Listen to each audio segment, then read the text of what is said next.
नमस्कार दोस्तों, स्वागत है आप सभी का हमारे YouTube चैनल एग्रोनॉम मीडिया में। दोस्तों, जैसा कि आप लोग जानते हैं कि इस चैनल पर हम लोग कृषि से संबंधित आपको जानकारी देते हैं। तो आज मैं आप सभी के लिए बहुत ही इंफॉर्मेटिव वीडियो लेकर आया हूँ जिसका टॉपिक है low cost technology for high production. दोस्तों, जैसा कि हम लोग जानते हैं कि हमारा भारत देश एक कृषि प्रधान देश है जहाँ की अधिकांश जनसंख्या खेती पर निर्भर करती है और वो खेती बाड़ी करती है। किसान बहुत ही महत्वपूर्ण हिस्सा होता है हमारे देश के लिए। उसको रीढ़ की हड्डी भी कहा जाता है क्योंकि जितनी भी अर्थव्यवस्था है वो अधिकांशतः खेती पर निर्भर करती है। किसान भाइयों की मुख्य समस्या ये होती है कि उनकी लागत बहुत ज्यादा लगती है लेकिन उनको उस हिसाब से उत्पादन नहीं प्राप्त होता है। जैसा कि हम लोग चाहते हैं कि किसान की आय दुगनी करना हम लोग चाहते हैं, हम लोगों ने बहुत प्रयास किए, हम बहुत प्रयास कर रहे हैं। इसी क्रम में मैं आप लोग के समक्ष कुछ पॉइंट्स रखना चाहता हूं जिसका अगर किसान भाई ध्यान देंगे तो वो अपनी लागत को कम कर सकते हैं और अपने उत्पादन को ज्यादा से ज्यादा कर सकते हैं। तो आज मैं सभी के लिए कुछ पॉइंट्स लेते आया हूं। अगर इन पॉइंट्स का किसान भाई ध्यान देंगे तो वो अपनी लागत को कम कर सकते हैं और अपने उत्पादन को बढ़ा सकते हैं। ये एकदम लो कॉस्ट टेक्नोलॉजीज है, मतलब इसमें ज्यादा कुछ पैसे उनके नहीं लगेंगे, सिर्फ फायदा ही होगा। इनका ध्यान देकर किसान भाई अपने फायदे को बढ़ा सकते हैं और अपनी लागत को कम कर सकते हैं। और अगर उनको अपनी आय को दुगना करना है तो उनकी कॉस्ट ऑफ कल्टीवेशन, मतलब कि जो उनकी लागत लगने वाली है उसको कम करना पड़ेगा, तभी वो अपने उत्पादन को बढ़ा सकते हैं और अपनी आय को वो ज्यादा से ज्यादा कर सकते हैं। तो इसी क्रम में मैं पहले स्टार्ट करता हूं मिनिमम टिलेज के बारे में। दोस्तों, जैसा कि हम लोग जानते हैं कि जो छोटा किसान होता है उसके पास ट्रैक्टर नहीं होता है, तो वो ट्रैक्टर हायर करता है जिससे वो अपने खेत की तैयारी करता है, जुताई कराता है, सीड बेड बनाता है जिससे वो फसल की बुआई कर सके। तो प्राय यह देखा गया है कि किसान भाई 2 से 3, 4, 5, 6 बार वो हैरो चलवाते हैं, कल्टीवेटर का यूज करते हैं। तो जितने बार वो चलेगा उतनी ही बार जो ट्रैक्टर होगा उसका फ्यूल खर्च होता है और वह चार्ज उसको देना पड़ता है, तो उसकी लागत ज्यादा लगती है। तो मैं यहाँ पे ये बताना चाहूंगा कि किसान भाइयों को मिनिमम टिलेज, मतलब कि प्राय अगर 2 से 3 बार ही आप हैरो चलवाते हैं तो हम लोग का खेत तैयार हो जाता है। मेन मकसद हम लोग का ये होना चाहिए कि हम लोग को सीड बेड तैयार करना है। जो भी फसल की बुआई हम लोग करने वाले हैं उसका सीड बेड हम लोग को तैयार करना है, जिससे जो सीड बेड पे हम लोग जो फसल लगाए उसका जनरेशन अच्छे से हो जाए। हम लोग को बहुत ज्यादा टिलेज प्रैक्टिस नहीं करनी चाहिए, हम लोग को बस खेत की तैयारी इतनी करनी चाहिए जिससे जो फसल की बुआई हम लोग करने वाले हैं उसकी बुआई हम लोग अच्छे से कर सकें। इसी क्रम में मैं बताना चाहूंगा एक टेक्नोलॉजी है जीरो टिलेज टेक्नोलॉजी, जिससे हम लोग गेहूं की बुआई करते हैं। अब यह टेक्नोलॉजी इतनी अच्छी है कि इसमें पहले तो कॉस्ट ऑफ कल्टीवेशन कम लगता है और प्रोडक्शन तो अच्छा होता ही होता है, उसके साथ साथ एक मुख्य जो वीड होता है, खरपतवार होता है, फ्लोरेस माइनर, जिसको हिंदी में गेहूं का मामा कहते हैं, उसका प्रबंधन भी हम लोग जीरो टिलेज टेक्नोलॉजी से कर सकते हैं। तो किसान भाई को मिनिमम टिलेज मतलब कम से कम जुताई कराना चाहिए, 2 से 3 बार करा ले तो बहुत ही अच्छा होगा। और उनको जीरो टिलेज कॉन्सेप्ट पे जाना चाहिए, जीरो टिलेज टेक्नोलॉजी अपनानी चाहिए गेहूं की बुआई के लिए। अगर वो राइस और गेहूं का कॉन्सेप्ट फॉलो कर रहे हैं तो उनको जीरो टिलेज टेक्नोलॉजी फॉलो करना चाहिए। इससे वह अपनी लागत को कम कर सकते हैं जो वह ट्रैक्टर के चलाने में या ट्रैक्टर के यूज करने में खर्च करते हैं, उसको ये लोग कम कर सकते हैं किसान भाई। तो पहला पॉइंट होगा मिनिमम टिलेज। अगर किसान भाई को अपनी लागत कम करनी है तो उनको बहुत ज्यादा जुताई नहीं करवानी है, 2 से 3 बार अगर आप जुताई कराएंगे तो आपकी खेत की तैयारी अच्छे से हो जाएगी। दूसरा पॉइंट है सीड एंड सीड ट्रीटमेंट। अगर हम लोग कोई भी फसल उगाने जा रहे हैं तो सीड बहुत इंपॉर्टेंट होता है, क्योंकि अगर सीड अच्छा होगा तो प्लांट अच्छा होगा और प्लांट अच्छा होगा तो ग्रोथ अच्छी होगी, उसका डेवलपमेंट अच्छे से होगा। तो हम लोग को जो बीज का चुनाव बहुत ही अच्छा करना चाहिए। हम लोग को लोकल सीड नहीं लेना चाहिए, हम लोग को प्रयास ये करना चाहिए कि अच्छे संस्थानों से बीज का सिलेक्शन करना चाहिए, वहां से बीज हमको लेना चाहिए। या फिर हम लोग हाइब्रिड सीड की तरफ भी जा सकते हैं। हाइब्रिड सीड थोड़ा महंगा तो होता है लेकिन जो अच्छी बात है जनरेशन परसेंटेज उसका बहुत ही अच्छा होता है लोकल सीड से। तो किसान भाइयों से मेरा यह अनुरोध है कि उनको जो है हाइब्रिड सीड की तरफ जा सकते हैं या सर्टिफाइड सीड की तरफ जा सकते हैं, जिससे उनका जनरेशन परसेंटेज अच्छा होता है और उनकी यील्ड ज्यादा होगी। अगर हम लोग सीड के चुनाव अच्छे से करते हैं तो हम लोग की जो जनरेशन परसेंटेज है वो अच्छा होगा, प्लांट पॉपुलेशन अच्छा होगा, और अगर प्लांट पॉपुलेशन अच्छा होगा तो हम लोग की ईल्ड ज्यादा होगी। तो किसान भाई को तो लगता तो ये है कि अगर वो महंगा सीड लेंगे तो उनको खर्च ज्यादा होगा, लेकिन जो खर्च है बहुत ही कम है उसकी अपेक्षा जो उनको ईल्ड या जो उत्पादन मिलने वाला है उसके कंपेयर में ये जो खर्चा है बहुत ही कम है। तो मेरा ये सुझाव है कि किसान भाइयों को अच्छी सीड का चुनाव करना चाहिए जिससे प्लांट पॉपुलेशन अच्छी हो और उनकी ईल्ड ज्यादा हो। उसके साथ है सीड ट्रीटमेंट, बीज का उपचार। हम लोग सभी लोग देखते हैं कि जब कोई रिकमेंड करता है किसी भी खेती के बारे में तो सबसे पहले बोलता है सीड ट्रीटमेंट बहुत इंपॉर्टेंट है। सीड ट्रीटमेंट का मतलब यह है कि सीड को ट्रीट करना है, हम लोग को ट्रीटमेंट देना है उसको। अब वो हर्बिसाइड से भी हो सकता है, हम लोग को फंजीसाइड से भी हो सकता है, insecticide, fungicide and bio fertiliser से हम लोग ट्रीटमेंट देते हैं उसको। क्योंकि जब सीड छोटा होता है तो उसमें बहुत ही ज्यादा बीमारियां या फिर रोग लगने की संभावना होती है, तो उस संभावना को कम करने के लिए हम लोग बीज का शोधन करते हैं या सीड ट्रीटमेंट करते हैं, और ये बहुत ही मामूली खर्चे में हो जाता है। 2 से 3 ग्राम लगता है पर केजी सीड में। तो अगर मैं बताना चाहूंगा आपको कि सीड ले रहे हैं तो मैक्स टू मैक्स 200 ग्राम हम लोग का लगता है, तो बहुत ही कम लागत है। जो हम लोग को ईल्ड मिलने वाली है उसके कंपेयर में बहुत ही कम लागत है, तो हम लोग को सीड ट्रीटमेंट करना चाहिए। सीड ट्रीटमेंट करने से सबसे ज्यादा फायदा ये होगा जो सॉइल बॉर्न डिजीज है या इंसेक्ट है सॉइल बॉर्न वो कम से कम लगेंगे और हम लोग की ईल्ड ज्यादा होगी। तीसरा पॉइंट है लेवलिंग एंड बंडिंग। अब देखिए खेत की लेवलिंग करना बहुत इंपॉर्टेंट होता है। किसान भाई सोचते हैं कि लेवलिंग करने से क्या ही फायदा होगा, तो मैं बताना चाहूंगा कि लेवलिंग करना एंड बंडिंग करना बहुत ही महत्वपूर्ण है। अब देखिए जैसे मान लीजिए कि ये हमारा खेत है, ये हमारा खेत है और ये जो है अनडुलेटेड है, मतलब कि कहीं पे पानी इकट्ठा हो जा रहा है। मान लीजिए कहीं भी पानी इकट्ठा हो गया, अगर मान लीजिए पानी यहाँ पे इकट्ठा हो गया है तो यहाँ पे वाटर लॉगिंग हो जाएगा, यहाँ पे कोई भी प्लांट उगेगा नहीं, तो इससे नुकसान ही तो है। तो लेवलिंग करना बहुत इंपॉर्टेंट होता है। अगर मान लीजिए हम लोग कोई खेत अच्छे से लेवलिंग कर देंगे, अगर खेत हमारा लेवल है तो उसके फायदा यह होगा कि जो भी पानी हम लोग सप्लाई करेंगे वो पूरे प्लांट को मिल जाएगा। हम लोग फर्टिलाइजर जो एप्लीकेशन देंगे वो भी फर्टिलाइजर अच्छे से मिल जाएगा, फर्टिलाइजर की यूज एफिशिएंसी बढ़ जाएगी, वाटर यूज एफिशिएंसी बढ़ जाएगी। तो ये बहुत ही अच्छा होता है हमारे क्रॉप के लिए। इसका फायदा हम लोग को आगे चलकर ईल्ड के रूप में मिलता है, उत्पादन ज्यादा से ज्यादा होता है। तो हम लोग को लेवलिंग करना बहुत इंपॉर्टेंट होता है। दूसरा पॉइंट है बंडिंग। बंडिंग के महत्व मैं ये बताऊंगा आपको। जैसे मान लीजिए कि ये हमारा खेत है और इसमें हम लोगों ने बंडिंग कर दी है, मेड़बंदी जिसको बोलते हैं, बंडिंग हम लोगों ने कर दी है। तो बंडिंग करने से फायदा यह होगा कि पहली बात तो अगर हम लोग पानी का सर्कुलेशन कर रहे हैं तो सभी जगह पे अच्छे से पहुंच जाएगा पानी। और अगर मान लीजिए कि जैसे बीज की फसल में हम लोग बंडिंग करते हैं इसको इस तरीके से, अगर मान लीजिए बंडिंग हम लोग ने ऐसे किया तो उसका फायदा ये होगा कि अगर मान लीजिए इरिगेशन जो पानी हम लोग दे रहे हैं वो सभी जगह पे अच्छे से पहुंच जाएगा, हर जगह अच्छे से पहुंच जाएगा और वाटर का लॉस कम से कम होगा। और जो एग्रीकल्चर प्रैक्टिसेस जैसे वीडिंग करना हो गया, फर्टिलाइजर एप्लीकेशन हो गया, निराई गुड़ाई हो गया, वो सब भी हम लोग अच्छे से कर सकते हैं। और सबसे बड़ी बात, हर साल बहुत ही ज्यादा टॉप लेयर जो एसेंशियल न्यूट्रिएंट्स होते हैं वो टॉप लेयर पे ज्यादा पाए जाते हैं, वो बहकर चले जाते हैं।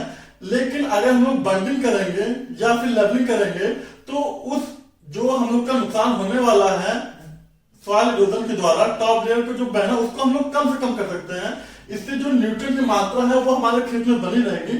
तो इसलिए मैं कहना चाहूंगा कि लेवलिंग एंड बंडिंग बहुत ही महत्वपूर्ण है हमारे खेत के लिए, किसानों के लिए। उनको ये करना चाहिए क्योंकि इसका फायदा उनको आगे चल के मिलेगा।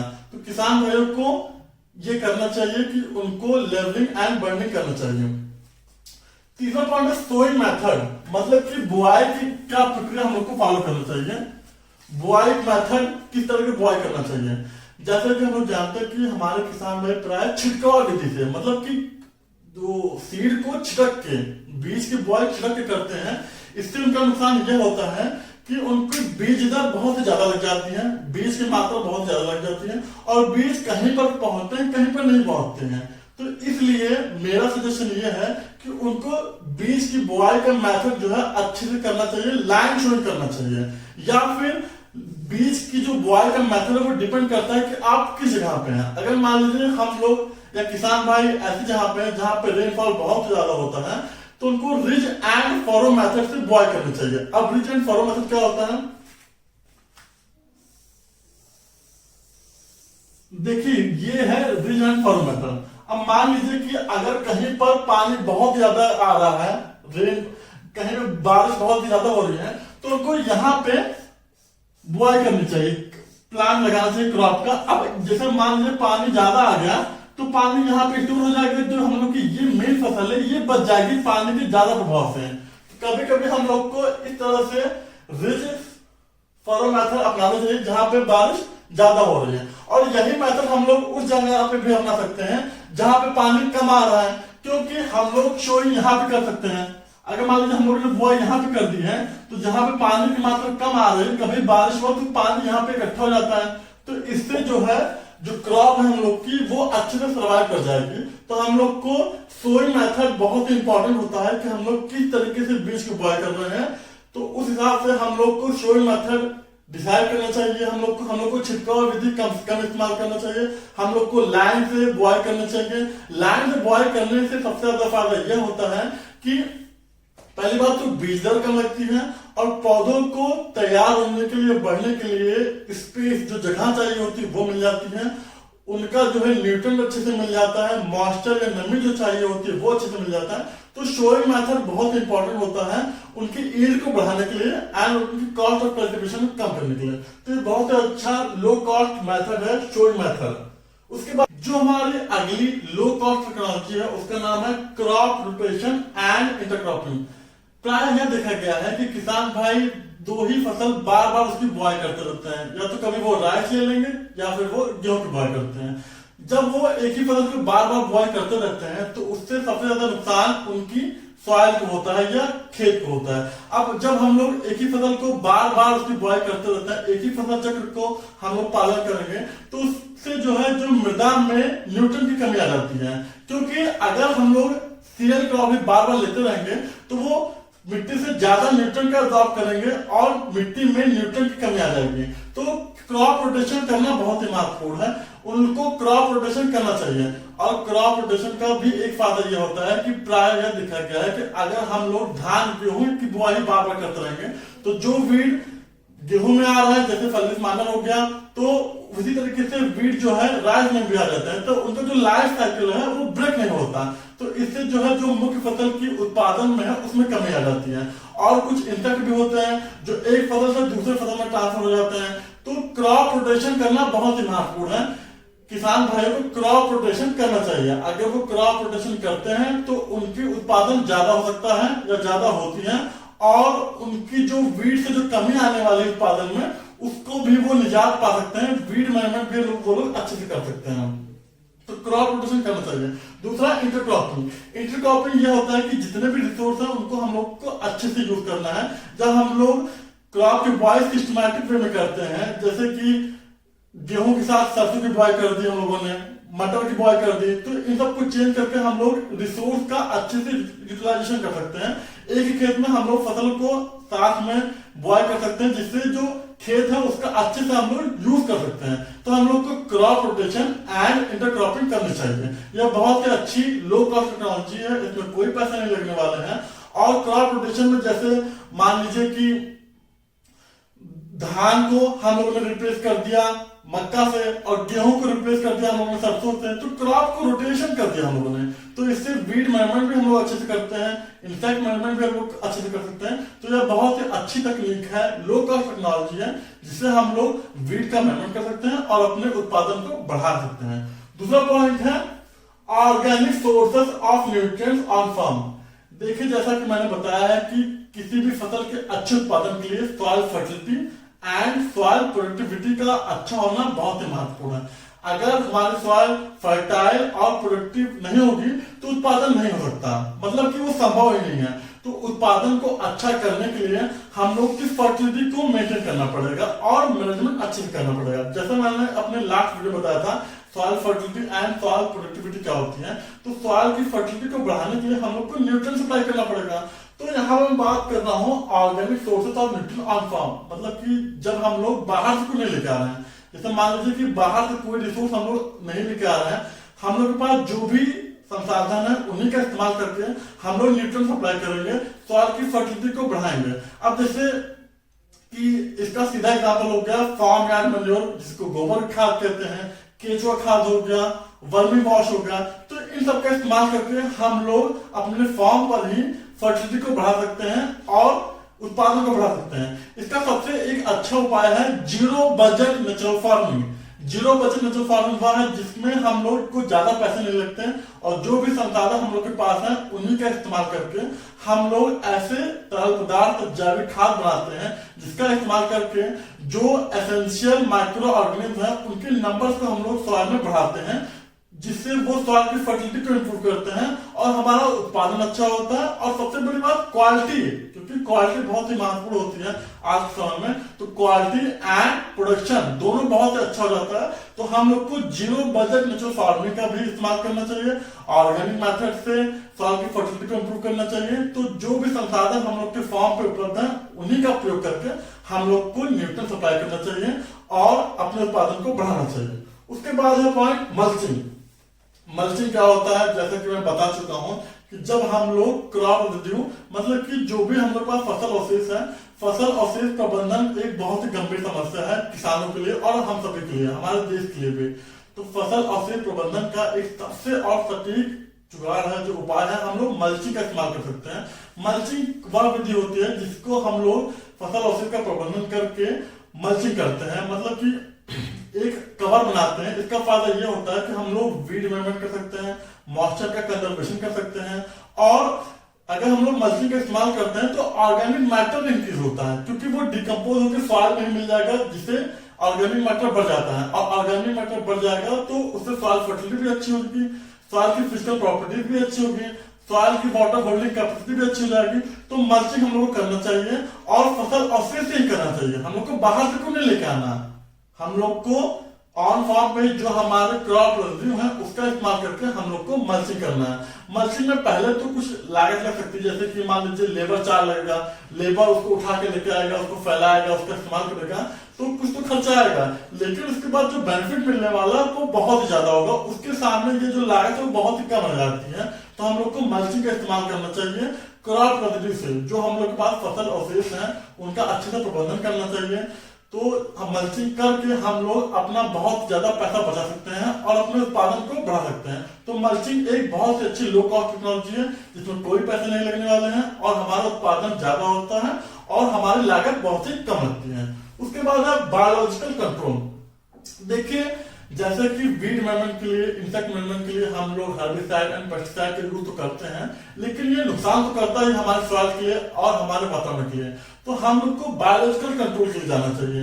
बायोलॉजिकल कंट्रोल करके हम लोग जैविक विधि से, बायोलॉजी मतलब कि कुछ इंसेक्ट होता है जो वीड को खाते हैं, वो उनका मैनेजमेंट करते हैं, तो हम लोग को बायोलॉजिकल कंट्रोल करना चाहिए। इससे फायदा ये होता है कि हम लोग की लागत कम लगेगी, क्योंकि बहुत ही ज्यादा महंगे नहीं होते, ये बहुत ही कम मात्रा में आते हैं और इनका प्रयोग करके हम लोग वीड मैनेजमेंट कर सकते हैं, इंसेक्ट का मैनेजमेंट कर सकते हैं, जो डिजीज लगने वाली है उसका प्रबंधन हम लोग कर सकते हैं। तो हम लोग को बायोलॉजिकल कंट्रोल करना चाहिए।